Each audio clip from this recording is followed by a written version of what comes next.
I guess I should start by saying I'm not a writer. I'm a nurse. Or I was. This whole thing, what happened at Serenity Gardens, kind of put an end to that career path for me. My therapist says writing it all down might help. Get it out of my head. I doubt it, but I'm running out of other options, so here we are. This isn't a story I'm proud of, and it's not one I like telling, but you wanted to know what happened, so I'll try to get it right. It all started on my first night shift. Serenity Gardens Nursing Home. The name sounds nice, doesn't it? Peaceful. That's what I thought too. It was an older building, one of those two-story brick places with big windows that had probably been a private mansion 100 years ago. Now, it smelled faintly of bleach, lavender air freshener and something else. Something vaguely like old paper and dust that you can never quite scrub away, but it was clean. Spotless, even. The floors were waxed to a high shine, reflecting the soft, yellow-orange glow of the low-wattage hallway lights. It was my first job out of nursing school. The night shift paid better, and honestly, I figured it would be easier. Less chaos, less management breathing down your neck. Just me, a long, quiet hallway, and a bunch of sleeping residents. Safe, easy money. God, I was so naive. The first couple of hours were exactly as boring as I'd hoped. I did my initial rounds at 10, walking the length of the U-shaped corridor on the third floor. I'd push open the heavy doors, just a crack, and listen. The sounds were a kind of quiet symphony. The gentle, rhythmic puff and hiss of an oxygen concentrator in one room. A soft, whistling snore from another. The rustle of sheets as someone shifted in their sleep. I remember standing in the hallway for a minute, just listening to the big old clock at the far end. Tick. Tock. Tick. Tock. It was so loud in the silence it felt like a heartbeat for the whole building. It was the kind of quiet that feels heavy, you know? Like a blanket. At the time, I thought it was peaceful. Looking back, it just feels empty. Waiting. I settled in at the nurse's station, a big half-moon desk right at the bend of the U, giving me a clear view down both wings of the hallway. I had a textbook open, trying to get ahead on some continuing education credits, but the words just swam in front of my eyes.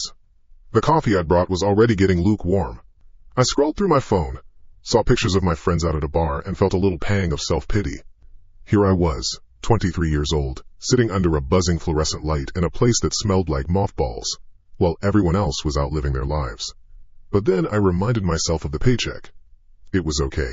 It was just a job. A boring, quiet, safe job. It was just after 2 a.m. when the call light went on. It's not a loud noise, a call bell. It's a soft electronic chime, but in that dead quiet, it sounded like a fire alarm. A small white light lit up on the board above the desk, next to the number, 303. I felt my heart give a little jump, more from being startled out of my stupor than anything else. I sighed, pushed my chair back, the wheels squeaking on the linoleum.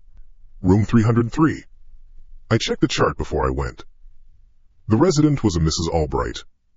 88 years old, severe Alzheimer's, nonverbal on most days.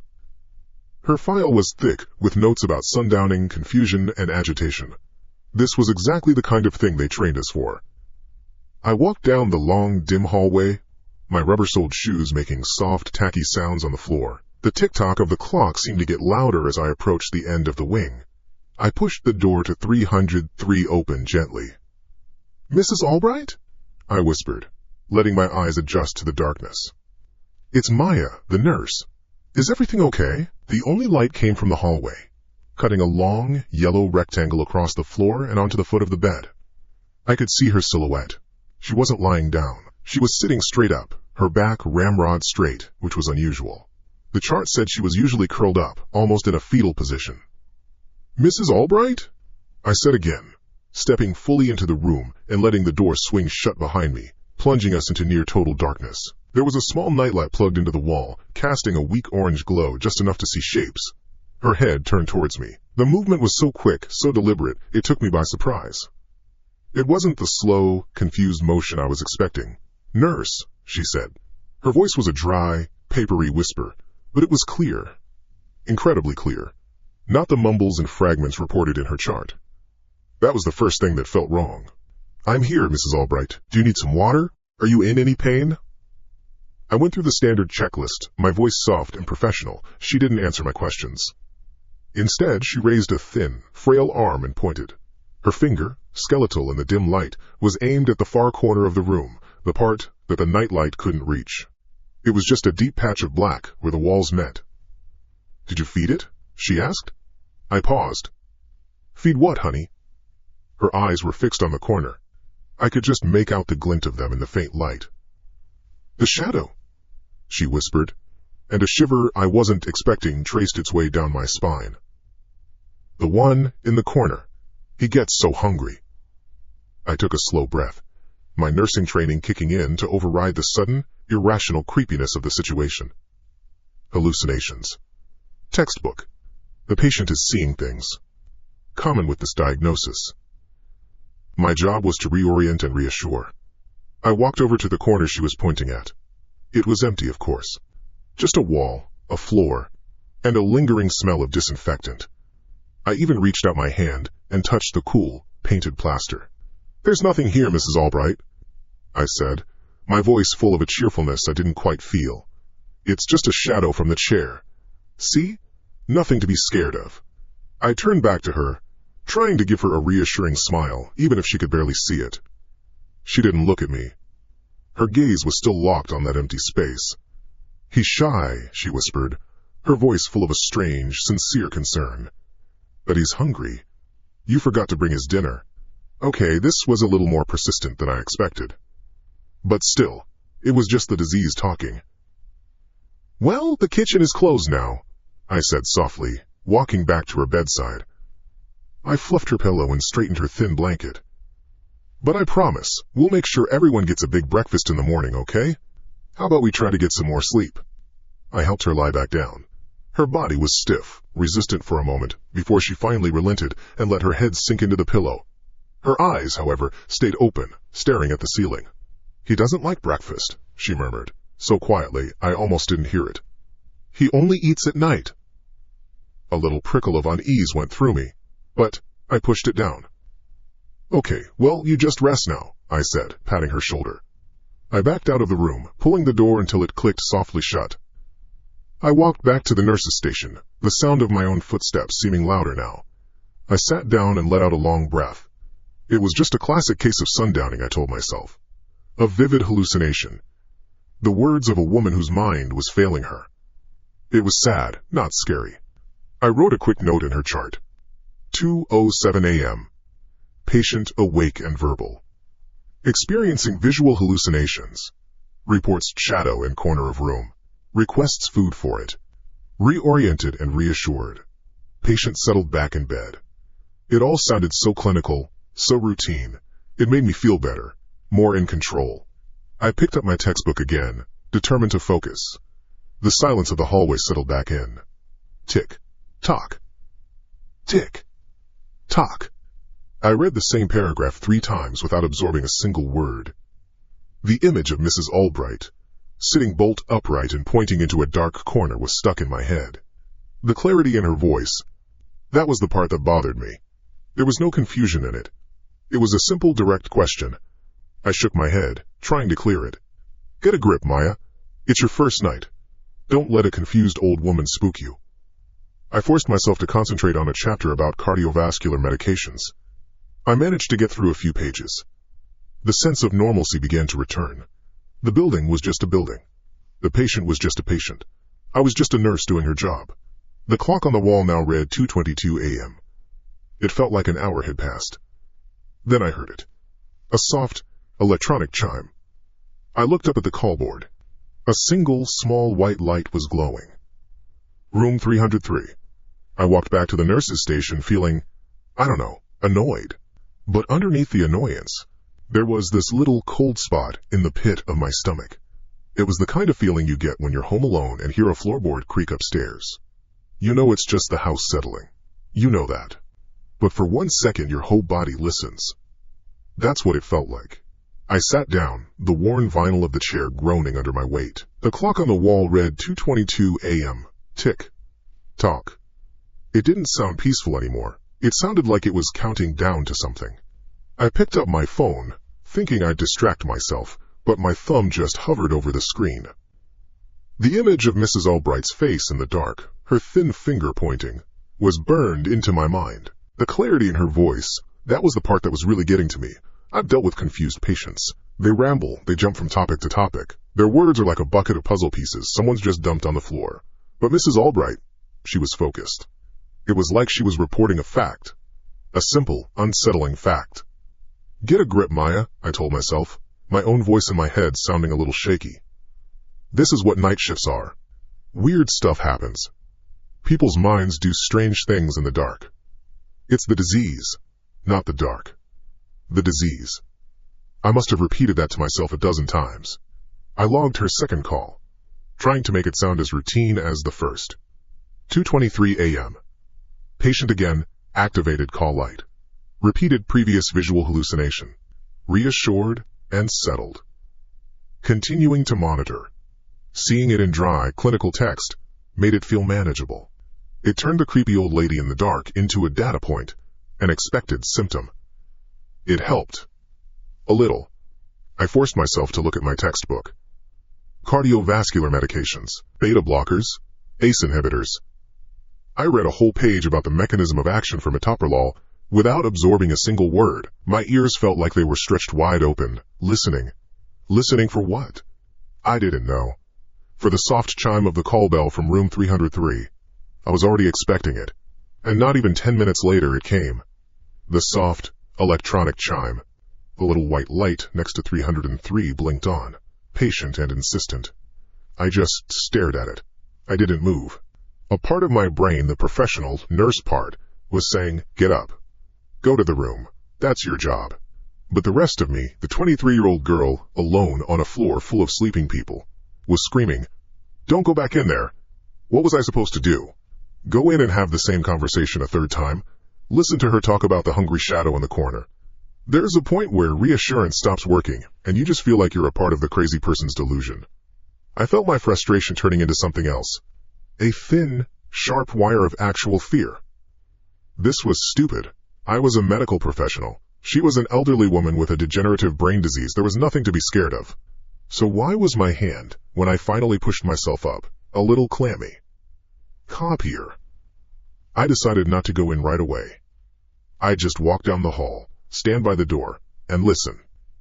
Maybe she was just having a nightmare and would fall back asleep if I gave her a minute. It felt like a reasonable plan. A good compromise between doing my job and listening to the alarm bells that were now going off in my own head. I walked slowly, deliberately making my shoes squeak just a little on the linoleum, a way of announcing myself, of pushing back the silence. Tick. Tock. The clock at the end of the hall seemed to watch me approach. The hallway felt longer than it had before. The pools of yellow light from the overhead lamps seemed smaller, and the shadows between them deeper. I was about halfway down the corridor when I heard it. It wasn't the bell. It wasn't a voice. It was a sound from the other direction. From the end of the second hallway, a short wing that terminated at the double doors of the communal dining room. It was a faint, dry, shuffling sound. I froze, one foot in the air. I held my breath, straining my ears. There it was again. A soft scrap, like the sound of a heavy canvas pant leg dragging against the floor. Then, silence. My blood went cold. The dining room was locked at 9 o'clock every night. I knew this for a fact. The evening nurse, Brenda, had made a point of showing me. I lock this, you lock the main entrance downstairs when you do your final check. Every single night, no exceptions. I had watched her slide the heavy bolt across and turn the key. My mind started scrambling for explanations, grabbing at anything that made sense. The building's heating system. It was old, probably made all sorts of noises. Or the big, industrial ice machine in the kitchen, just beyond the dining room. It probably cycled on and off all night. Pipes. It was just the pipes. But it didn't sound like pipes. It didn't sound like a machine. It sounded soft, organic. It sounded like clothing. Or maybe a rat. A really big one. The thought was disgusting. But honestly, it was a relief compared to the other possibilities my brain was starting to supply. I'd take a giant rat over anything else right now. The light for room 303 was still blinking. I ignored it. My attention was now completely fixed on the far end of the other hallway, on the dark, silent dining room doors. I had to know. I had to prove to myself it was nothing. I turned and walked toward the dining room, my heart thumping a low, heavy rhythm against my ribs. My steps were quieter now. I felt like a burglar in my own workplace. The doors were solid wood with small, wire-reinforced glass windows, but it was too dark to see anything through them. I put my hand on the cold metal push bar. I didn't push. Instead, I leaned in and pressed my ear against the wood. Silence. Utter, complete silence. Not the hum of a machine or the groan of a pipe. Just a dead, empty quiet. It was somehow more unnerving than the noise had been. I held my breath, listening for what felt like a full minute. Nothing. I must have imagined it. The combination of my first night, the spooky patient, the caffeine. My brain was just manufacturing things. That had to be it. Just to be sure, I gripped the handle of the right side door and pulled. It didn't budge. I pushed. Nothing. I tried the other door.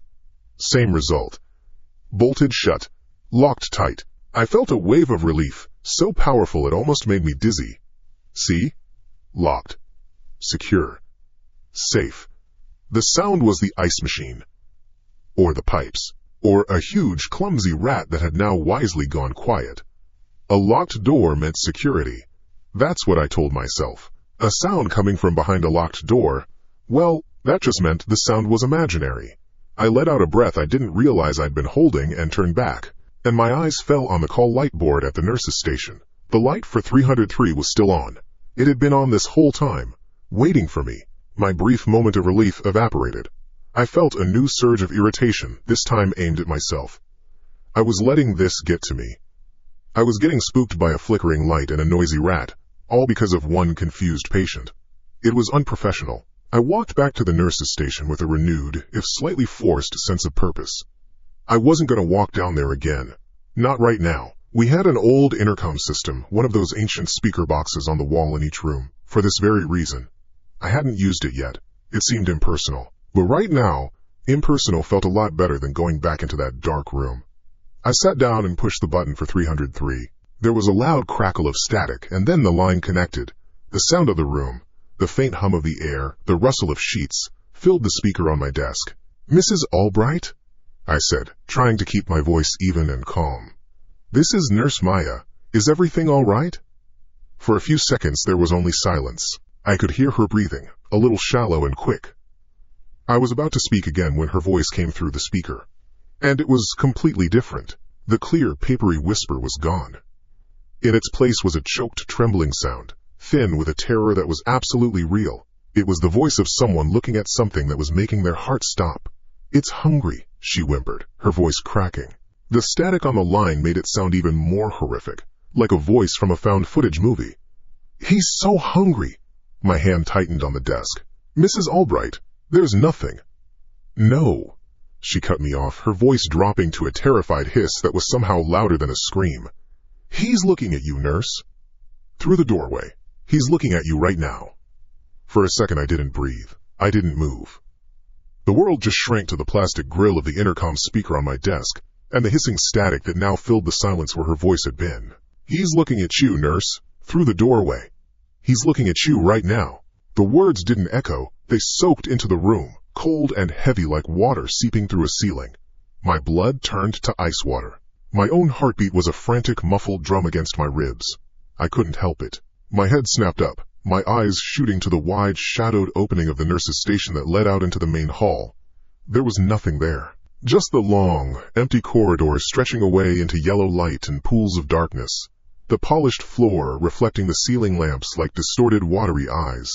Nothing. Of course there was nothing. But my body didn't believe it. I was frozen in my chair, every muscle tensed, waiting for a shape to resolve itself out of the shadows, waiting for a face to lean slowly around the doorframe. My logical mind was screaming, but it was a distant sound, drowned out by the primal animal part of my brain that was telling me I was being watched, that I was prey. This is insane. The thought was a lifeline, and I grabbed onto it. It's absolutely insane. She's in room 303. At the far end of the hall, around a corner. There is no physical way she can see the doorway to the nurse's station. It's impossible. It's a trick of the mind. Her mind. The disease. Alzheimer's. It creates connections that aren't there. It twists reality. She's scared of the shadow in her room, and her confused brain is projecting that fear onto me. She thinks the shadow is looking at me. That's all it is. A projection. A symptom. I said the words over and over in my head, a desperate mantra against the rising tide of panic. But the voice that came through the intercom, it hadn't been the voice of a confused old woman. The clarity was gone, yes, but it was replaced by something else. Pure, unadulterated terror. The kind you can't fake. It was the sound of someone looking at a monster that was very, very real to them. And that terror was contagious. It had leaked through the speaker and was crawling all over my skin. I pushed back from the desk, the chair's wheels squeaking loudly in the quiet. I had to move. I had to do something. Sitting here, staring at an empty doorway was letting the crazy in. My hands were slick with sweat. I wiped them on my scrubs, the rough fabric a small, grounding sensation. Okay, Maya, think. What are the facts? Fact 1. I checked the dining room doors. They were locked, bolted, secure. Fact 2. The noise I heard was probably the ice machine or the pipes. A building this old makes noises. Fact 3. A patient with severe dementia is saying scary things. This is medically, tragically, normal. The chain of logic was solid. It was a fortress. But her words were a cannonball that had just smashed a hole right through the middle of it. He's looking at you right now. I had to prove it wrong.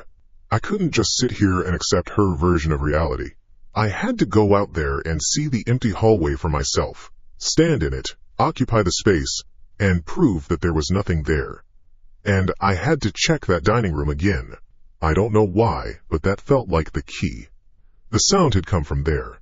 If I could definitively, 100%, prove to myself that the dining room was empty and secure, then everything else would fall apart.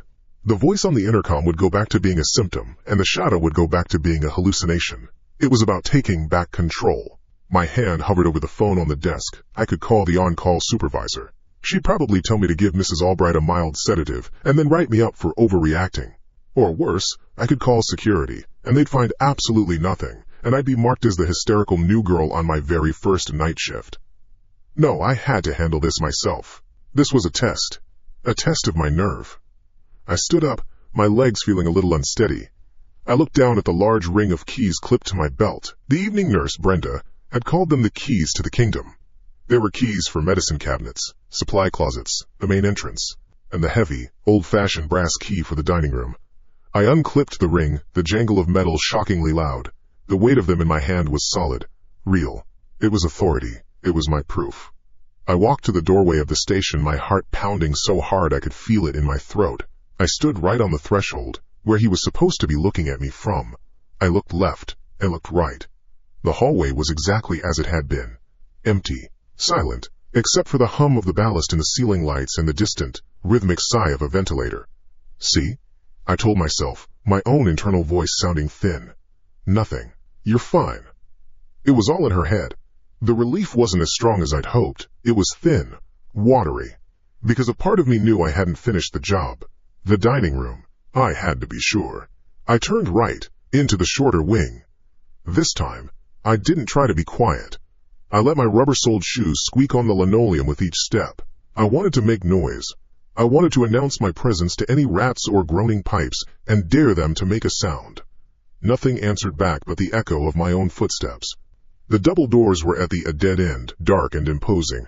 The little wired glass windows were just black squares.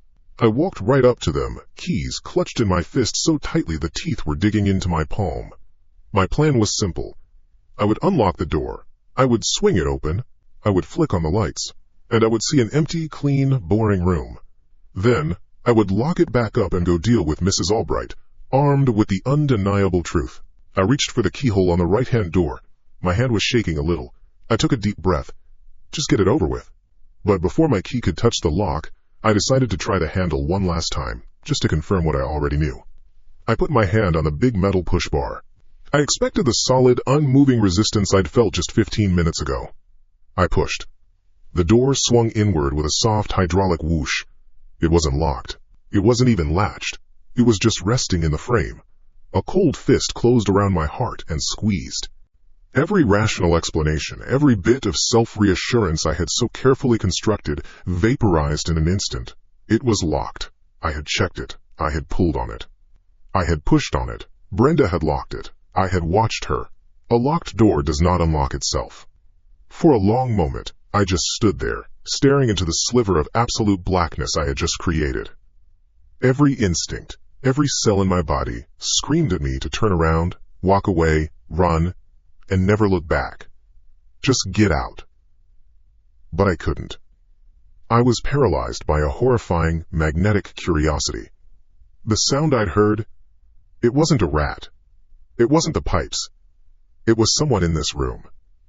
Someone who had unlocked this door. Or someone who had been locked inside. My hand, acting of its own accord, moved from the push bar to the wall just inside the doorway. My fingers fumbled against the cool paint, searching. I found the switch panel, a long bank of flat plastic rockers. I held my breath and flicked them all up.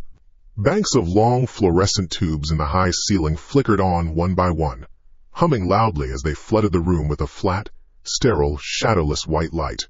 I blinked against the sudden brightness, my eyes watering.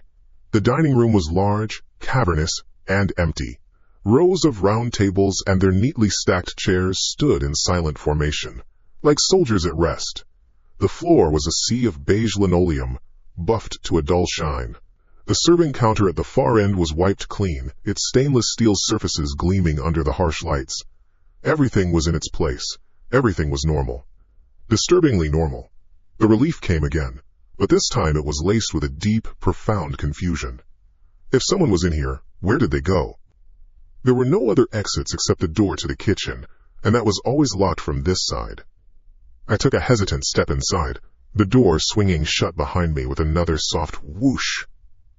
The sound made me jump. I was in a clean, brightly lit, empty room, and I had never been more terrified in my life. My eyes scanned every corner, every space under the tables. Nothing. No one. Maybe I was losing my mind. Maybe I hadn't checked the door properly the first time. Maybe the latch was just faulty, and I had imagined the sound and Mrs. Albright's warning was just a horrible, horrible coincidence.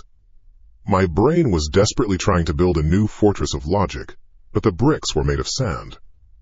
I walked slowly towards the center of the room, my gaze sweeping back and forth. Table, chairs, serving line, windows showing nothing but black reflection. It was fine. It had to be fine. I was just letting my imagination get the best of me on my first night shift. I'd laugh about this with Brenda tomorrow. My scan took me to the far left corner of the room, near a large, fake potted ficus tree that was probably older than I was. It was the darkest part of the room, the corner least touched by the overhead lights, and that's when I saw it. It wasn't a person. It wasn't a thing. It was just a mark on the clean, beige floor. At first, I thought it was just a scuff or a stain I hadn't noticed. But as I took a step closer, my blood ran cold. It wasn't a scuff. It was a print. A wet, dark shape on the pale linoleum. It was the distinct, unmistakable outline of a footprint. It was long and unnaturally narrow. It could have been from a large boot. Or maybe a bare foot. It was hard to tell because it was so caked in filth. It wasn't mud. It was blacker than mud, glistening under the fluorescent lights with a greasy, oily sheen. And it was fresh. I could see the moisture in it, the sharp edges of the tread, or the toes, not yet evaporated into the dry, conditioned air. It looked like someone had stepped in a puddle of gutter sludge and sewer water, and then placed their foot down, deliberately and firmly, right here. In the cleanest room, in the most secure part of the building, on a dry night. I stared at the print, and the entire world just tilted on its axis. This was it. The proof. The undeniable physical evidence that I was not alone. That my fear wasn't irrational. That the locked door wasn't faulty. Someone had been here. Someone from outside. Someone dirty. Someone who had brought the filth of the street into this sterile place. The sound I heard. The shuffling sound. A foot, caked in that grime, dragging on the floor.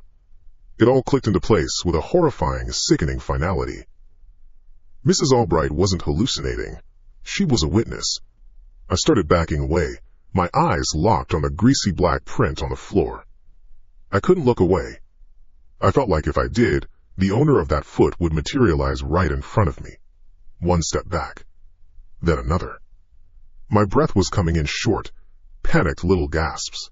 My carefully constructed plan to debunk the fear had done the exact opposite. It had handed me an engraved invitation to a nightmare. Get out. Call the police. Get out. Call the police. The thought became a frantic drumbeat in my head. I finally tore my eyes away from the footprint, turned, and fumbled for the push bar on the door. My hands were shaking so badly, it took me 2 tries to push it open. I stumbled out into the hallway, not daring to look behind me, expecting a hand to grab my shoulder at any second. I didn't walk. I ran. My feet pounded on the floor, the sound echoing through the dead silent building. My only goal was the nurse's station.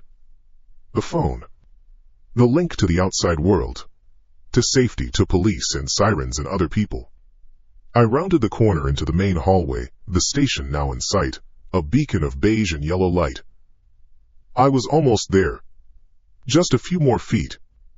My hand was already reaching out, my mind already rehearsing what I would say to the 911 operator. There's an intruder in the An Lan nursing home. I have proof. Please hurry. I was 3 feet from the doorway when it happened. The main ceiling light directly above me flickered once, twice, buzzing angrily. Then, in a cascading sequence down the entire length of the hall, every single overhead light did the same. B, Z, Z, Z, T. B, Z, Z, Z, T. B, Z, Z, Z, T. Then they all went out at once, plunging the entire world into absolute, suffocating darkness. A strangled cry caught in my throat. For a heartbeat of pure, blind panic, there was nothing. No light, no sound but my own ragged breathing. And then, with a low hum and a series of soft clicks, the emergency system kicked in.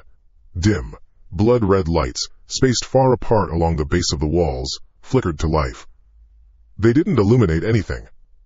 They just painted the darkness in strokes of hellish crimson gloom, turning the familiar hallway into a terrifying, alien landscape. My heart stopped.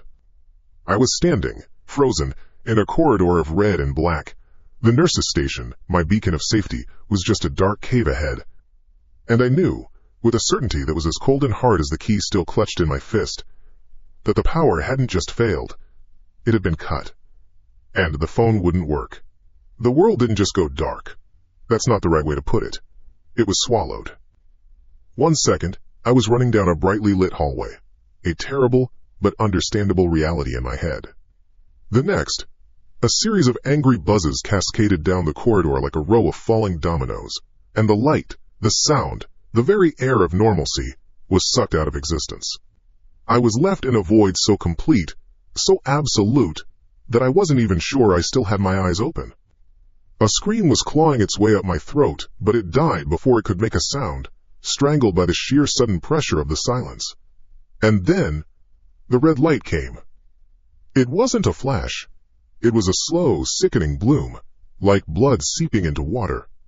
A handful of emergency lights, set low against the floorboards, flickered to life. They didn't illuminate. Not really. They painted the world in a hellish crimson wash. The polished floor now looked like a river of blood. The white walls were stained a deep, pulsing maroon. And the shadows, my God, the shadows. Every corner, every doorframe, every piece of furniture that was just a familiar shape seconds ago, now threw long, distorted, monstrous silhouettes that danced and writhed in the weak red glow. My own shadow stretched out in front of me, a grotesquely tall, thin creature that seemed to be recoiling from me in horror. I was frozen. For how long? I don't know. A second? A minute? Time had stopped making sense. The part of my brain that was a nurse, the logical part, was gone. All that was left was the lizard brain, the small, ancient animal at the base of my skull that was screaming one word, over and over. Trap, trap, trap. This wasn't a power outage.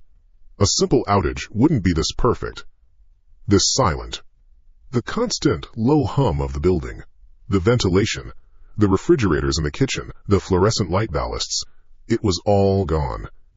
The silence that was left wasn't peaceful, it was heavy. It was a presence, it was the sound of a predator holding its breath.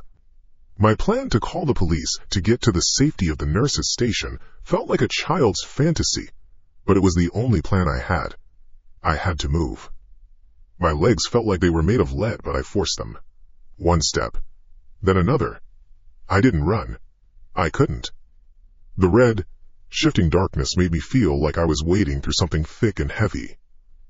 I kept my eyes on the dark rectangle that was the doorway to the nurse's station.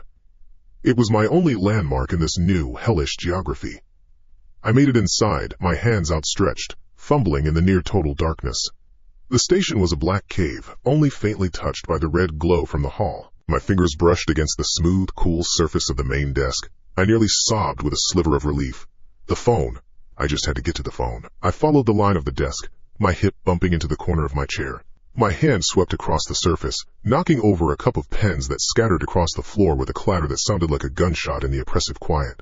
I flinched, holding my breath, listening, waiting for a reaction. Nothing, only the echo of my own clumsiness. My trembling fingers found it. The familiar, solid shape of the desk phone's receiver. I grabbed it, my knuckles white, and lifted it to my ear. I expected a dial tone. I would have wept with joy at the sound of a dial tone. I got silence. Not static. Not a busy signal, just a dead, hollow, absolute nothing. The kind of silence that tells you the line has been cut. It was a physical feeling, a void in my ear that seemed to suck all the hope out of me. I slammed it back down onto the cradle, a little, useless gesture of rage. I picked it up again, as if trying a second time would magically fix it. Still nothing. It was just a dead piece of plastic in my hand. Useless. Okay, Maya, think. There's my cell phone. Of course. How could I forget my cell phone? It was in the front pocket of my scrubs. I fumbled for it, my hands shaking so badly I almost dropped it. The screen lit up my face with a pale, ghostly white light. For a glorious half-second I saw the familiar home screen. Hope flared in my chest, hot and bright. And then I saw the top left corner of the screen. 4 little words. No service. I stared at it.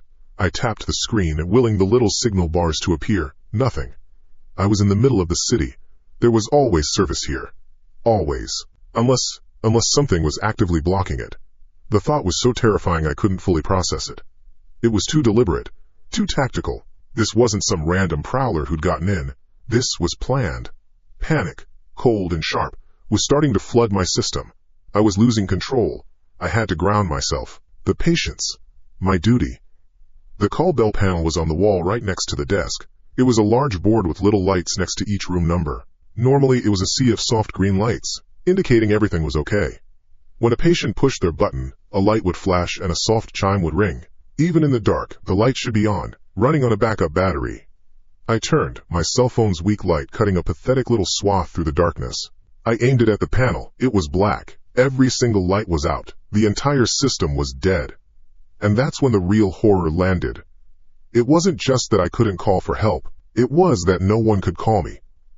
Mrs. Albright, with her terrifying warnings. Mr. Henderson in 204 with his weak heart. All of them. They were as isolated in their rooms as I was out here. They were cut off. Blind. And I was supposed to be their protector. I was deaf. I couldn't hear their calls. I couldn't hear their screams. I was completely, utterly alone. The last door to the outside world had been slammed shut and bolted. I was trapped inside a dark, silent box with the owner of that filthy footprint. A wave of nausea washed over me.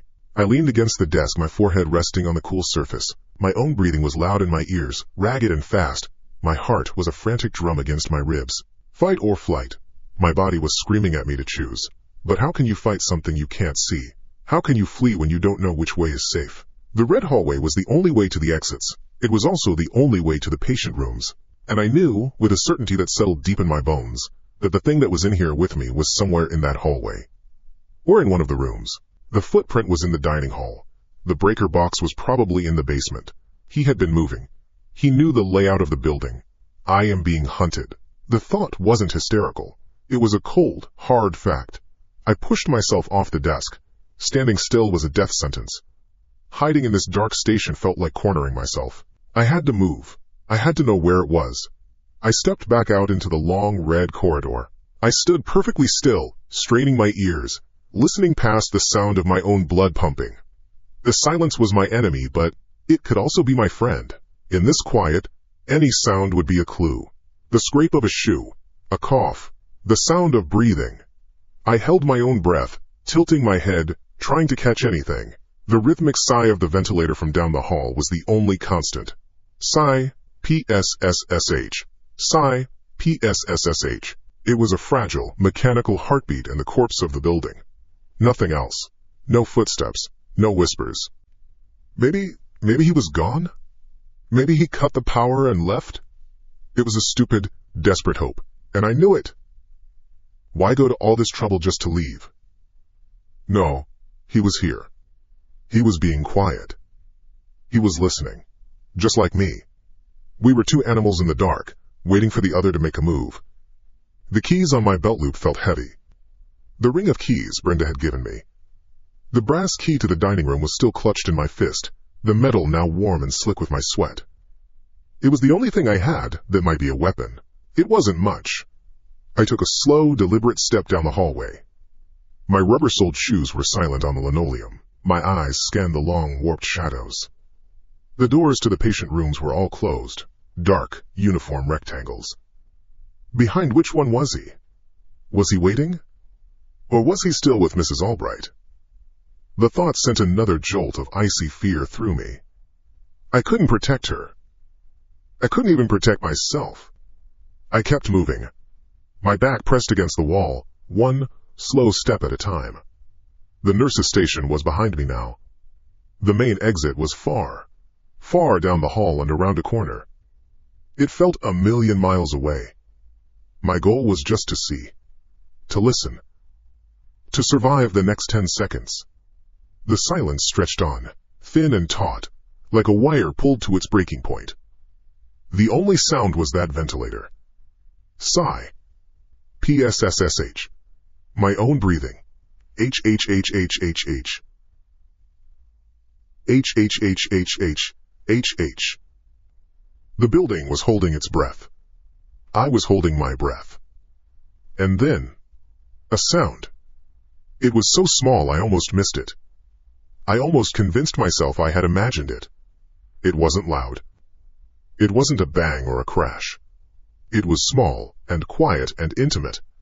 It was the soft, unmistakable creak of a door hinge.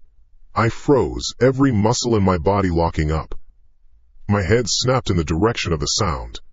It came from down the hall, from the wing to the left, from the direction of room 303.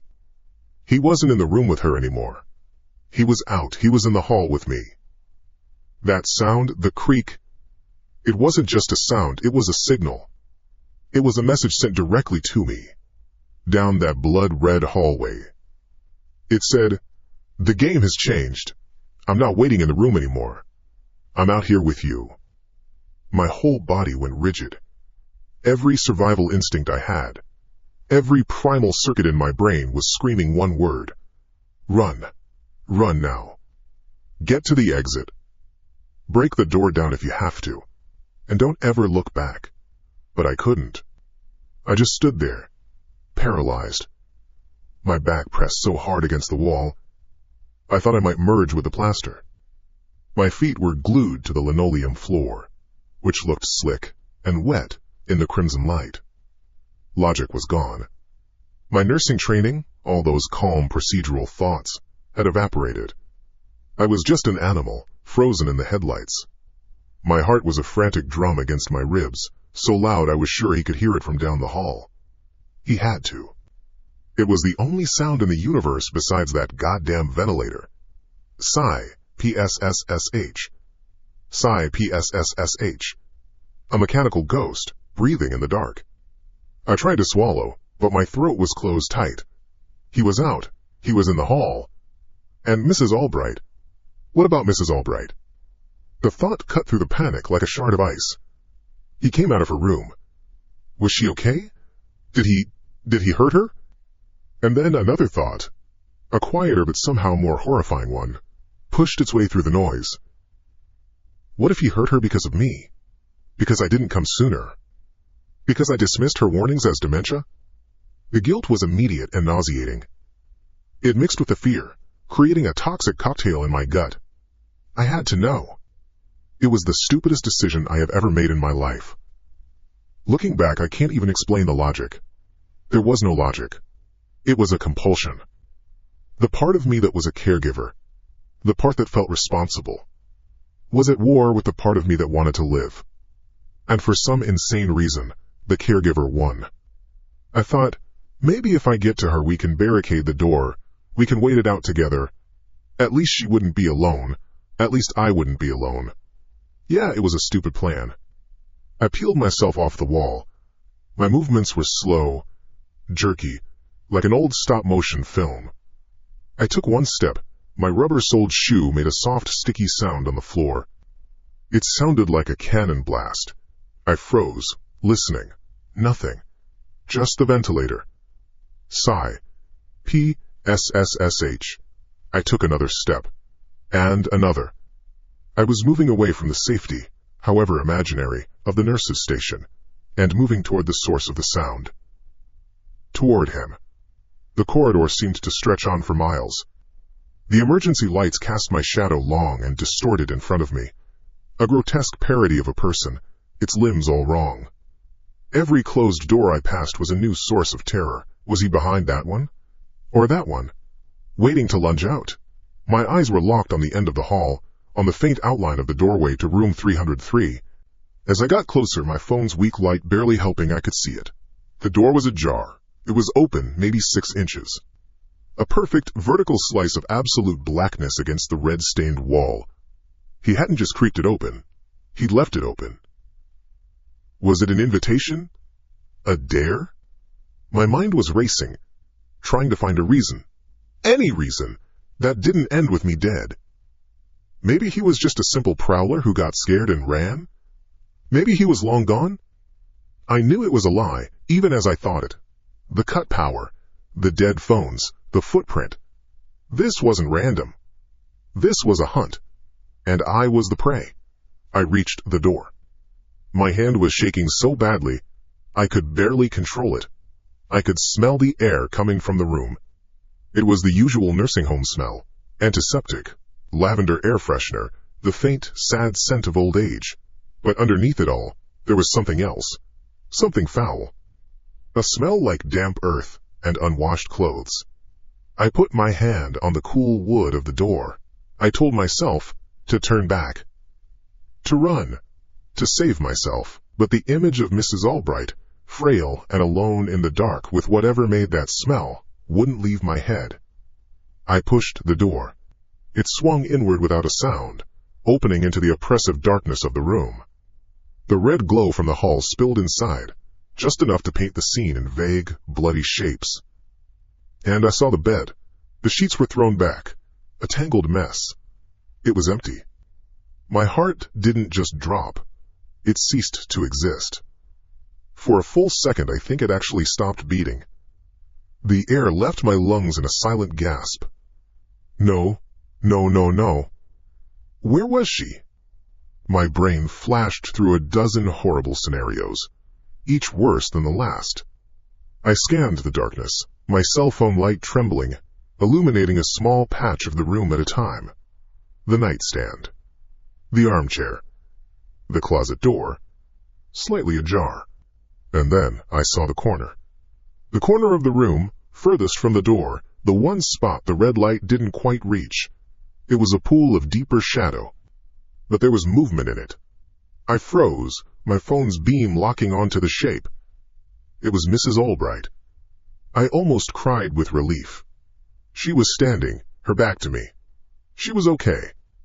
She was wearing her thin, floral print nightgown, and her white hair was a faint halo in the gloom. She looked so small, so fragile. Her shoulders were shaking. But she was standing. She was alive. Mrs. Albright? I whispered, my voice a broken croak. She didn't turn. She didn't seem to hear me. Her attention was completely fixed on something in front of her, something in the deepest part of the shadow. Her arm was outstretched, her hand trembling violently. She was holding something. It took me a second to realize what it was. A cookie. One of the shortbread cookies from the tin at the nurse's station. My relief curdled back into pure, cold dread. My mind flashed back to her words. "Have you fed the shadow in the corner?" It wasn't a delusion. It wasn't Alzheimer's. It was real. She was standing there, trying to feed the shadow. And as my eyes adjusted, as I strained to see past her, I realized it wasn't just a shadow. There was a shape within the darkness. A large, dense lump, crouched low to the ground. It was big. Bigger than a person should be when they're crouched down like that. It was utterly still. A statue carved from night. I couldn't breathe. I couldn't move. I couldn't do anything but stare at this impossible tableau. The frail old woman in her nightgown, offering a cookie to a hulking mass of darkness. And then, it moved. It wasn't a sudden movement. It was slow, deliberate. The top of the shadow seemed to tilt upwards. It was a head. It was a head, lifting to look past Mrs. Albright, to look directly at me, standing in the doorway, to look at the light. The red glow from the hall caught the details, and the fantasy of a supernatural monster, of a literal shadow, was instantly vaporized and replaced by a reality that was a million times worse. It was a man. He was crouched there on his haunches, like an animal. He was emaciated, his limbs thin and stringy, but he was tall, I could tell even then. He was dressed in rags that might have once been clothes. His hair was long, matted, and filthy, but it was his face that broke my brain. It was gaunt, with cheekbones like razors under a thin layer of grime-smeared skin. And his eyes, my God, his eyes. They were set deep in their sockets, two hollowed-out pits of darkness. But there was a light in them, not a reflection, a glint, a spark of wild, feral intelligence. They were the eyes of a starving wolf that has just cornered its prey. He looked right at me. He saw me. He knew I was there. The world seemed to slow down. I could hear the blood pounding in my ears. I could see the dust motes dancing in the weak red light. I could see the slight tremor in Mrs. Albright's hand as she held out the cookie. And then he smiled. It started at the corners of his mouth and spread, slow like molasses, across his thin, cracked lips. It was the most horrific expression I have ever seen. It wasn't a smile of humor or warmth. It was a smile of pure, predatory satisfaction. It stretched his face into a terrifying mask, and as his lips peeled back, they revealed teeth that were yellow-brown stumps, caked with grime and decay. He wasn't a monster. He wasn't a ghost. He was a man. And that was so much worse. This wasn't a haunting. This was real. He took the cookie from Mrs. Albright's trembling fingers with a slow, almost gentle motion, and put it in his mouth. He chewed once, twice, his wild eyes never leaving mine. Then, with a terrifying, unnatural fluidity, he began to stand. It wasn't like a person getting up. There was no effort, no shifting of weight. It was like a spider unfolding its long, spindly legs. He rose and rose, his head almost scraping the ceiling. He was tall, so much taller than I thought, a scarecrow of bone and filth and pure malice. He stood there for a second, towering over Mrs. Albright, who didn't even seem to notice he was moving. He just looked at me, pinned me in place with that dead-eyed stare and that awful, awful smile. And then he took a step toward me, and another. There was no sound. His bare, filthy feet made absolutely no noise on the linoleum floor. He moved with a dead, terrifying silence, gliding across the room, closing the distance between us. One silent step, then another. He was coming for me. For a second that stretched into 100 years, every part of me just shut down. My brain, my legs, my lungs, everything. It was like a circuit breaker had flipped. My entire existence was reduced to two things: that silent, gliding figure coming toward me, and the god-awful, stretched thin smile on his face. He wasn't rushing. That was the worst part. He didn't have to. He was moving with the calm, unhurried certainty of a python that knows the mouse has nowhere left to run. The red emergency light coated him, making him look like he was literally sculpted from dried blood and shadow. My mind was a useless, screaming void. It tried to supply information, procedures for hostile encounters, self-defense moves I'd seen in movies, but it was all static, useless. My body was a statue. I was gonna die right here, in this hallway that smelled of antiseptic and something ancient and foul that came off of him in waves. And then, through the noise in my head, a single practical thought broke through. It wasn't brave or clever. It was just a flicker of pure animal instinct. My eyes, darting wildly around the doorway, snagged on something. A small, red metal cylinder mounted on the wall, right next to the doorframe of room 303. A fire extinguisher. Not one of the big, heavy ones. A small, almost personal-sized one, for grease fires or electrical shorts. I didn't decide to grab it. My body did. The connection between my brain and my arm reestablished itself with a jolt. My hand shot out, clumsy and shaking, and fumbled with the clasp holding it to the wall. For a horrifying half-second, it was stuck. I pulled again, a choked sob escaping my throat. It came free with a metallic clatter that sounded like a gunshot in the silence. It was heavier than I expected, cold and solid in my trembling hands. He was closer now. Maybe 10 feet away. Still silent. His eyes, those hollowed-out pits, were locked on me. That smile never wavered. It was like he found my pathetic attempt at self-preservation amusing. He probably did. He was a monster made of bone and ankles, and I was a terrified girl with a tiny fire extinguisher. I did the only thing I could. I pulled the pin. My fingers were slick with sweat, but I managed it. The little plastic tag fell to the floor, and I didn't even hear it land. He was 5 feet away. I could smell him properly now. It was the smell of damp earth, stale sweat, and something else, something metallic and vaguely sweet, like old meat. He was raising a hand, a long, skeletal hand, with black, broken fingernails. He was reaching for me. I squeezed the handle. A thick, violent plume of white powder exploded from the nozzle. I didn't aim for his chest. I didn't think at all. I just pointed it at his face and held on for dear life. The hiss of the compressed chemical was deafening, a shriek that finally broke the unholy quiet. The cloud of white powder hit him dead on, enveloping his head in a choking fog. For the first time, he made a sound. It wasn't a human scream of pain. It was a wet, gurgling roar of pure rage, like an animal caught in a trap. He staggered backward, clawing at his face, the white powder turning his filthy hair into a ghastly parody of a powdered wig. He was blinded. He was choking. And the spell was broken. I didn't stay to see what would happen next. I didn't think about fighting. I didn't even think about Mrs. Albright, standing frozen in the corner. I am not proud of that. It's a guilt that sits in my gut to this day.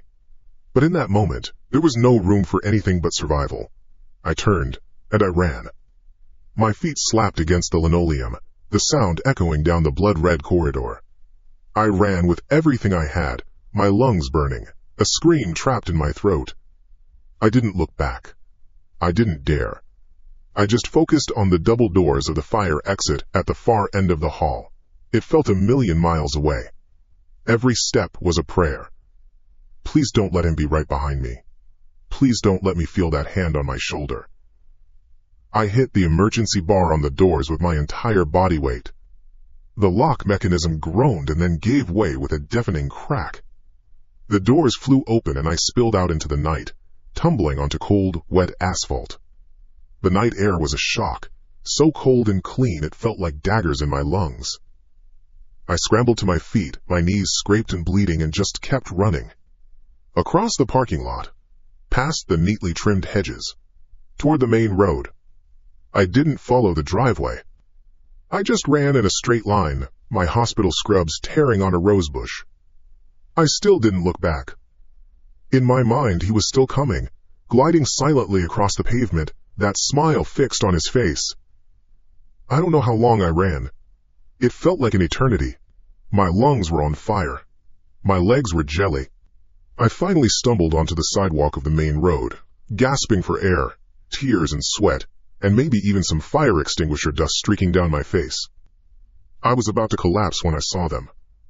Headlights. A pair of beautiful, glorious headlights, cutting through the pre-dawn gloom. A car was coming.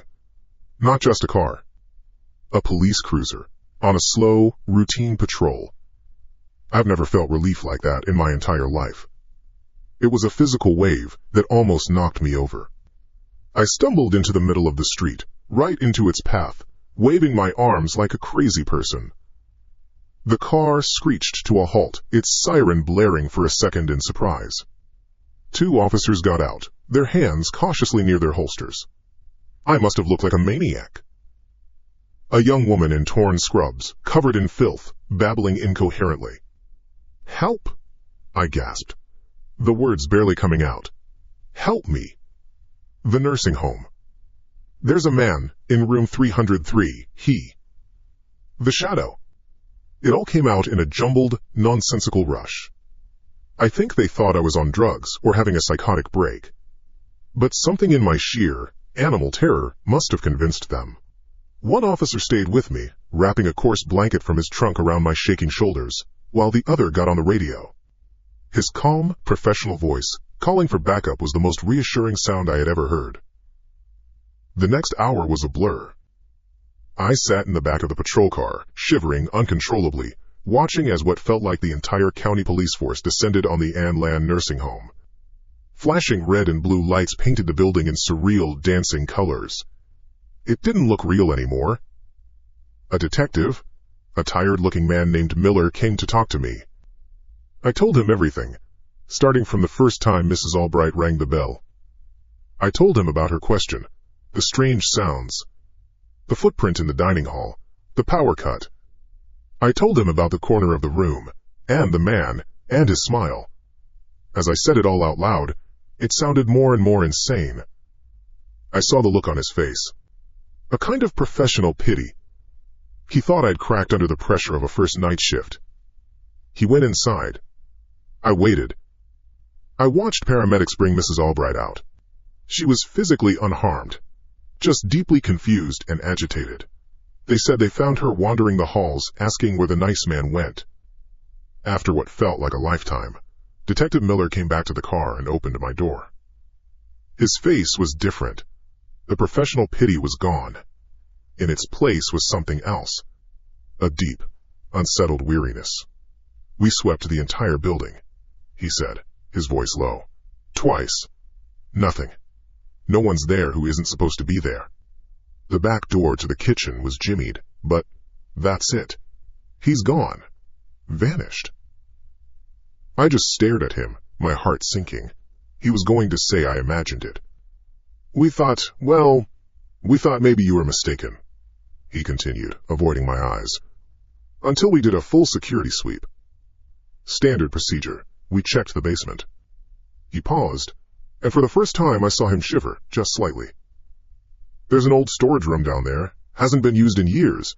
It wasn't on the official floor plans. We found a nest of sorts. Some old mattresses, trash bags, dozens of stolen cans of food from the kitchen pantry. Someone's been living down there, Miss Tran. Probably for a long, long time. Coming up at night through the service corridors." The air in the car felt thick, unbreathable. He was real. I wasn't crazy. He had been living under them, like a rat in the walls, for God knows how long. "We found something else," Miller said. He held up a clear evidence bag. Inside was a small, grimy, spiral-bound notebook, the kind you buy at a dollar store. This was in the nest. He handed it to me. I took it, my fingers trembling. The plastic was cool to the touch. I flipped through the pages. Most of them were filled with frantic, nonsensical scribbles, angry, jagged lines, and disturbing, childlike drawings of stick figures with no faces. The ravings of a deeply disturbed mind. It was meaningless and chaotic, until I got to the very last page. Unlike the others, this page was almost empty. There were only 2 sentences, written not in a frantic scrawl, but in a neat, careful, almost elegant script. The penmanship was clear and steady. It was as if, for this one thought, the chaos in his mind had cleared, leaving behind a single, terrifyingly lucid moment. Detective Miller leaned in, his flashlight illuminating the words through the plastic. "The old woman is kind. Always asks if I've eaten, but the nurse tonight, she looks tastier."